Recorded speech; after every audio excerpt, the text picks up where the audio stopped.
At my brother's wedding, my dad stood up during the toast and said, "This is what a real son looks like, not the failure sulking in the back."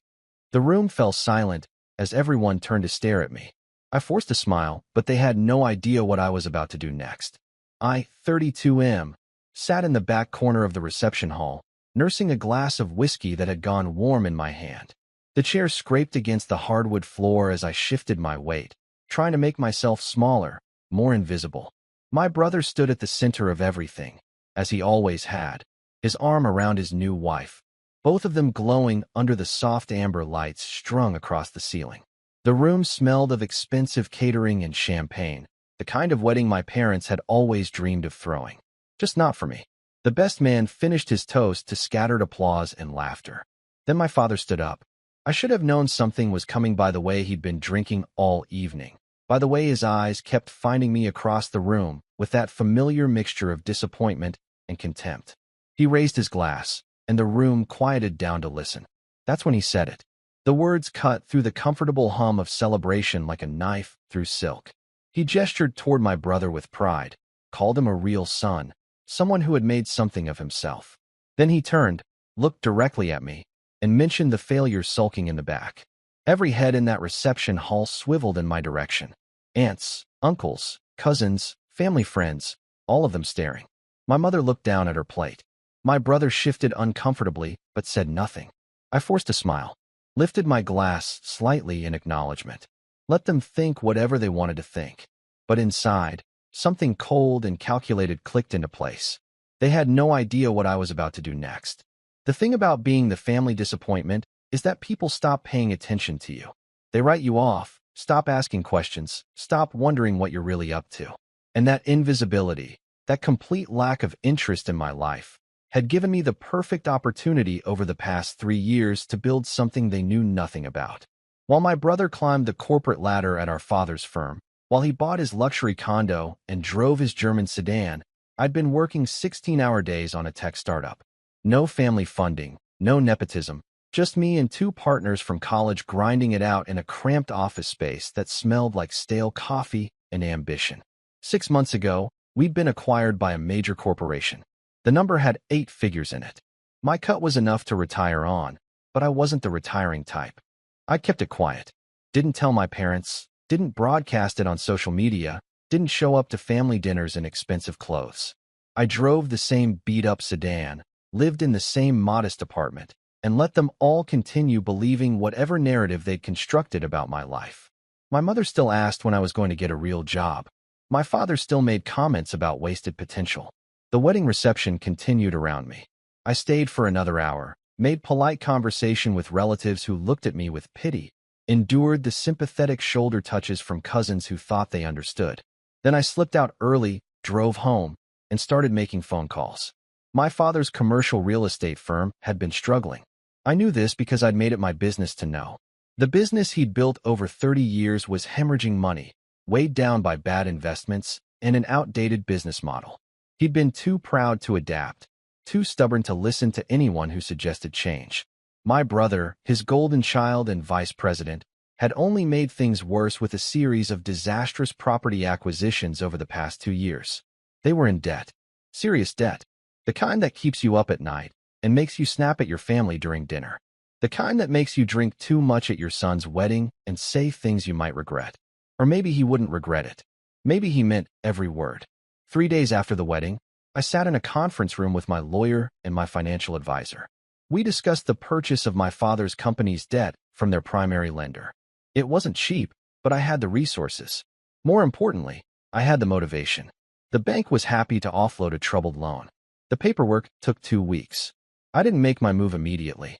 I waited, watched, let them scramble and stress, and try to figure out solutions. My brother called me once during this period, asking if I wanted to grab a beer. I told him I was busy. He didn't push it. We'd never been close, not really, despite sharing the same childhood home and the same parents. He'd been the favorite since we were kids, and I'd been the afterthought. My mother called too, her voice tight with forced cheerfulness, asking if I was okay after the wedding. She'd noticed I left early. I told her I was fine, just tired. She didn't apologize for what my father had said. She never did.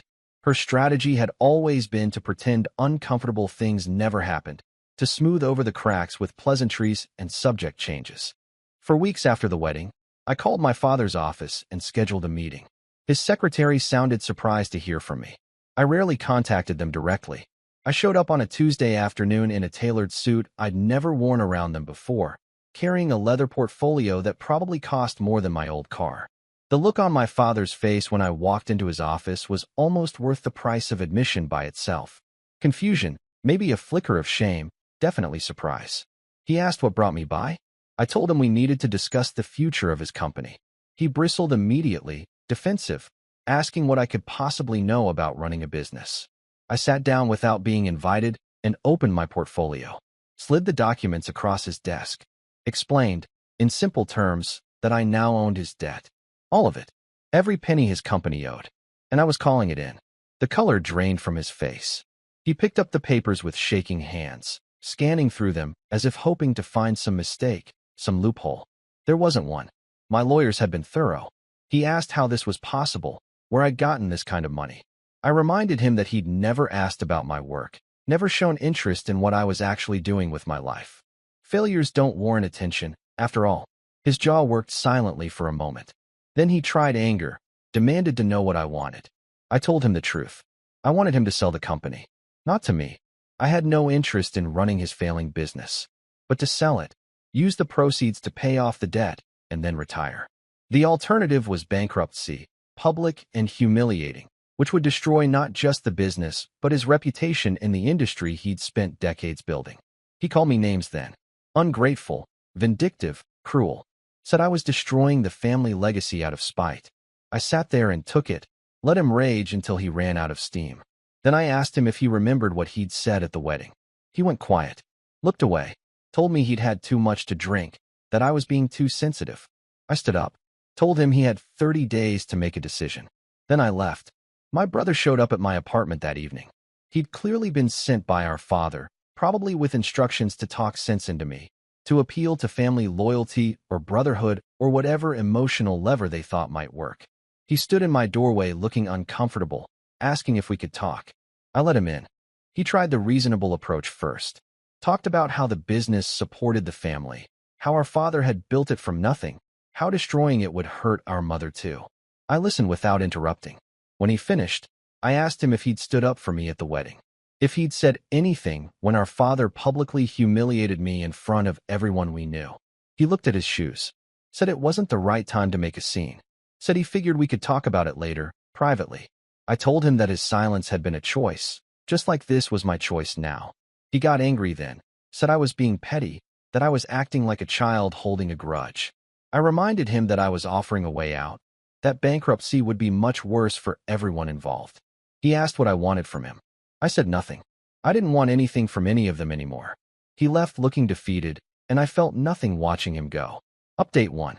The deadline approached. My father tried everything. He had my mother call, crying, begging me to reconsider, saying I was tearing the family apart. I told her the family had been broken long before this. She'd just chosen not to notice. She hung up on me.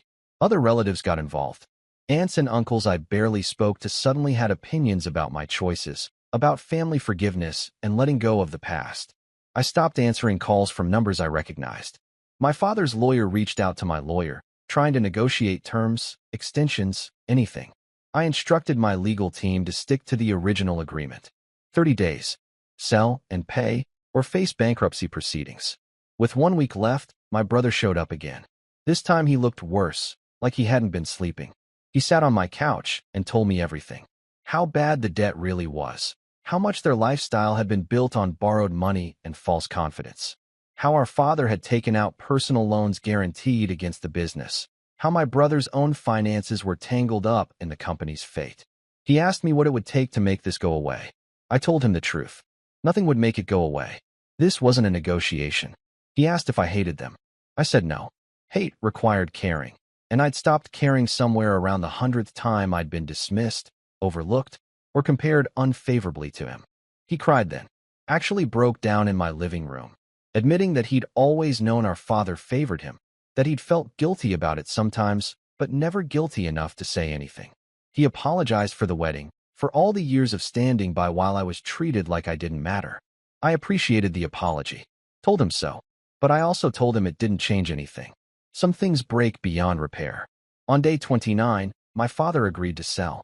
A competitor had been circling for months, waiting for the price to drop. They got the company for less than it was worth, but enough to clear the debt with a little left over. My father's legacy sold off to keep him from financial ruin. The family exploded. I was disinvited from Thanksgiving, from Christmas, from every future gathering. Cousins I'd grown up with sent me angry messages. My mother left a voicemail calling me dead to her. My brother stopped trying to contact me altogether. I sat in my apartment and felt the weight of it all, the finality of burning every bridge. And then I felt something else. Relief. Update 2. 6 months later, I bought a house. Nothing ostentatious, just a comfortable place in a quiet neighborhood with good schools, though I didn't have kids. I was thinking about the future, about what I might build that would be mine. I ran into my mother at a grocery store. She saw me first, and I watched her face cycle through emotions before settling on cold politeness. She asked how I was doing. I said fine. Asked how she was. She said managing. We stood there in the produce section, two people who shared DNA and history and almost nothing else. She told me my father had taken a job as a consultant, that they'd downsized to a smaller house, that my brother was job hunting, that his wife was pregnant. She delivered this information like updates about strangers, her voice carefully neutral. Then she asked if I was happy with what I'd done. I told her I was at peace with it. She nodded slowly, said she hoped it was worth it, losing everyone. I almost let her walk away, almost let that be the end of it. But something made me stop her. I asked if she remembered my high school graduation. She looked confused by the question. I reminded her that I'd graduated valedictorian, given the speech, earned a full scholarship to a prestigious university. I asked if she remembered what my father had said at dinner that night. She frowned, thinking. I filled in the blanks. He'd spent the entire meal talking about my brother's baseball game that afternoon, how proud he was of the winning catch, how the scouts from college teams had been there watching. My achievements hadn't rated a mention beyond a brief congratulations. Her face tightened. She said that was different, that I was always fine on my own, self-sufficient, that my brother needed more attention and support. I asked her if she understood what she'd just said, how that sounded. She got defensive, said she'd done her best, that being a parent was complicated. I told her she was right about one thing. I was fine on my own. I'd had to be. And maybe that was her and my father's greatest gift to me, teaching me early that I couldn't rely on them for validation or support. It had made me stronger, more driven, more independent than I might have been otherwise. She left crying. I finished my shopping and drove home and didn't feel guilty. The thing about revenge is that people expect you to feel empty after, to realize it didn't solve anything or make you feel better. But that wasn't my experience. I didn't feel empty. I felt free. Free from the constant weight of trying to earn approval that was never going to come. Free from the exhausting cycle of hoping things would change while knowing they never would. My business continued to grow. I started a new venture, this time in renewable energy. Hired good people, built a culture based on mutual respect and recognizing talent regardless of who someone's parents were. Made it a point to notice the quiet ones, the people working hard in the background who might be overlooked. I dated someone for a while, someone who came from a similar background of family dysfunction. It didn't work out romantically, but we stayed friends. She understood in a way most people didn't. Update 3. A year after the sale, I received an email from my brother. He'd found a new job, decent position at a smaller firm. His daughter had been born healthy. He didn't ask for anything, didn't try to rebuild bridges. Just wanted me to know he was managing, that he thought about our conversations sometimes, about the things he could have done differently. I wrote back, told him I was glad things were working out. Meant it too. I didn't hate him. Never had. He'd been a product of the same system I was, just on the favored side of it. That wasn't his fault, even if his choices afterward were his responsibility. We didn't become close. Probably never would be. But we established a distant, cordial relationship. Holiday cards, occasional emails, acknowledgement of each other's existence without the weight of family obligation. My father, I heard through the grapevine, had a minor heart attack. Nothing life-threatening, but enough to scare him. My mother called from a number I didn't recognize, caught me off guard when I answered. She asked if I would visit him in the hospital. I thought about it, really considered it. Part of me wanted to be the bigger person, to show I could forgive even if I couldn't forget. Another part of me remembered every single moment of feeling invisible, unwanted, insufficient. I told her no, said I hoped he recovered, that I wished him well, but that I wouldn't be visiting. She called me heartless. Maybe I was. Or maybe I'd just learned to protect my own heart since nobody else had bothered to. He recovered. Life went on. People ask me sometimes if I regret it. The honest answer is complicated. I regret that it had to happen, that my family was so fundamentally broken that the only way I could feel whole was to break it further. I regret that my parents never figured out how to love both their children equally, that my brother and I never got to be real brothers. But I don't regret standing up for myself. Don't regret showing them that the failure sulking in the back had more power than they'd ever imagined. Don't regret choosing my own peace over their comfort. 3 years out now, I'm doing better than fine. Built a life that doesn't require anyone's approval but my own. Surrounded myself with people who see me, value me, respect me. Invested in myself in ways my family never did. The wedding toast still echoes sometimes, late at night when I can't sleep. But it doesn't hurt anymore. It's just a reminder of who I used to be, the person I had to kill off to become who I am now. The person who smiled and took it, who hoped things would magically change, who kept trying to earn love that was never going to be freely given. That person is gone, and I don't miss him at all.